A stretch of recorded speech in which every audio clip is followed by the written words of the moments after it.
Detroit Become Human is one of those games that leave you speechless after the credits roll. You begin with little to no expectations and finish with an existential crisis. Trust me, that's a good thing. Released in 2018 by Quantic Dream, Detroit Become Human is a third-person action-adventure game that was lauded by critics and gamers alike. Well, at least most of them. With an 8 out of 10 from IGN and a 78% Metacritic score, it's easy to see that Detroit was a fairly successful game, and yet many people have slept on it, myself included. However, after several recommendations from friends, I finally decided to give it a go, and boy, am I glad I did. It's got a great interconnected story, incredible visuals, and some pretty rad innovations that I feel the video game industry is in dire need of. Is Detroit Become Human worth your time in 2024, or is it another overhyped Quantic Dream game? Find out in today's review.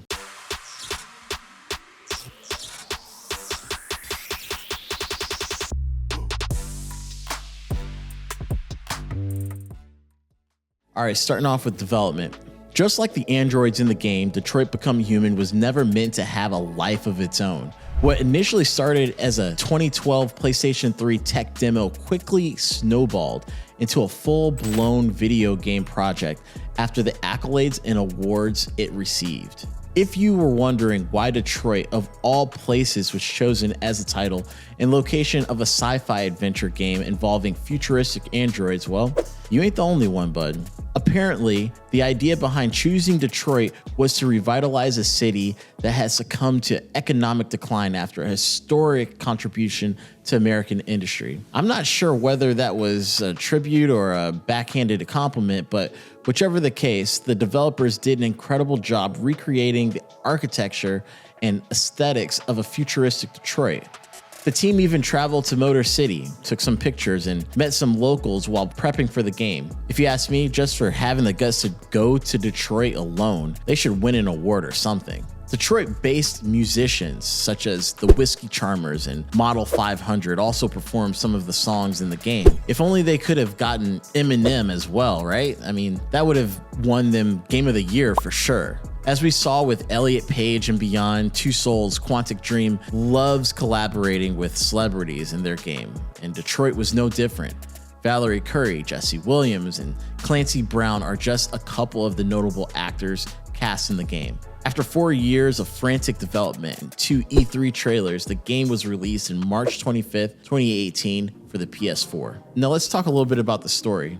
Detroit's story is probably one of the best aspects of the game. Its narrative is ripe with choices and decisions which could branch off to several significant possibilities, including one where the playable character dies and the game simply moves on as if nothing happened. The story follows 3 androids who, as the title of the game implies, become human, or at least gain sentience. They must grapple with the choice of following their programming or their own free will. The androids you play as include Kara, played by Valerie Curry, an android who becomes sentient to protect a little girl being abused by her father. Connor, an android who hunts down other sentient androids, and Marcus, who, after escaping death, becomes Android Jesus and attempts to free other androids from servitude. Marcus is possibly the main protagonist of the game, and he is played by Jesse Williams, who you may remember as Dr. Jackson Avery from Grey's Anatomy. Another notable character in the story is Lieutenant Hank Anderson, a veteran detective who hates androids, played by the legendary Clancy Brown, who you may remember as Mr. Krabs from SpongeBob. Mr. Krabs must have been going through hard times since the Krusty Krab shut down, because Clancy's character is an alcoholic who ends up killing himself based on the choices you make. Geez, this game is dark. Ultimately, it's an incredible story with lots of unique possibilities. I came to care for each of the characters and even worried over how the choices I made would affect them. So, if you love story-driven cinematic games, then I have a feeling you're going to love Detroit Become Human. All right, talking about the gameplay and combat. If you've played any game made by Quantic Dream, then you know what to expect. Weird, interactive controls, multiple playable characters, an intricate choice-based story, and more QTEs than God of War 2 and Titan mode. The The combat in the game is also heavily made up of QTEs, which I guess could probably rub some gamers the wrong way. You play the game in the third person as either one of three main characters. I know I've hinted at it before, but be cautious of your choices. Even in dialogue, certain decisions cause the story to branch off into several possibilities, including one that leads to the death of one or all of the main characters. At certain points, however, the game does allow you to rewind and reshape your decisions, but to gain all the possible outcomes Detroit offers, you will need to beat the game a couple of times. One area of gameplay that might take getting used to is the controls. Like Quantic Dream's earlier titles, Detroit makes use of the analog sticks, such as the touchpad and other controls, in a way that some might find counterintuitive and even downright annoying. It wasn't really too much of a big deal for me, but full disclosure, it's definitely not for everyone. All right, let's talk about the visuals and sound design. Detroit Become Human looks amazing. Despite being about 6 years old at this point, the game's graphics and character design still outperform many of the big budget games being released today. Yup, I'm looking at you, Gotham Knights. Of course, I did play this on PC, which does make a difference. In line with Quantic Dream's cinematic style, the actors are scanned into the game's 3D world, and then voice and motion capture footage is added afterwards. Speaking of which, Quantic Dream's motion capture technology is simply breathtaking. You can tell they put a lot of effort and money into making it as hyper realistic as possible. This is probably the reason why, at times, I felt like I was watching an actual movie while playing, which is great if you are into that sort of thing. The soundtrack of the game is also phenomenal. The music is so good that you could pretty much just turn the game on, put your headphones on,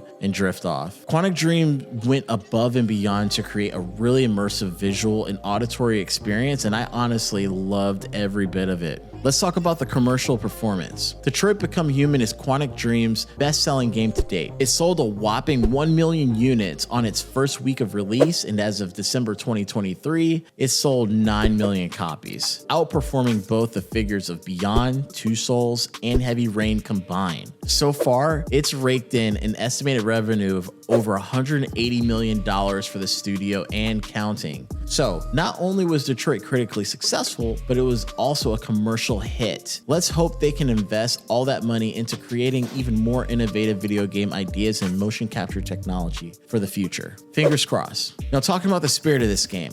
Quantic Dream is one of the few game studios pushing the envelope of interactive and hyper-realistic choice-based games. For years, they've doubled down on their motion capture technology and thrilled us with immersive, character-driven stories. Detroit Become Human is a culmination of all the work and effort they've put into their games over the years. In all my years of gaming, I have hardly encountered a game that gives you as much freedom to make choices and decide your fate as Detroit does. It's right up there with the classics like Until Dawn and Life is Strange. Admittedly, choice-based games are not for everyone, but Quantic Dream has done a hell of a job with Detroit. It makes me really excited to see what else they have in store, especially with Star Wars Eclipse still looming on the horizon. Detroit Become Human is an incredible choice-based game with intricate branching narratives and a riveting story to boot. It's incredibly well written, so much so that I cared for all the characters and was genuinely concerned with keeping them alive even though they were androids. The game's visuals are also stunning and still hold up quite well today, in my opinion. Though the controls may be a tad unnerving sometimes and the gameplay can be a bit of a drag, I really enjoyed my first playthrough and I look forward to subsequent ones so I can see all the outcomes I missed. With that said, I gotta give this game a score of 5 out of 5. It's definitely worth your time.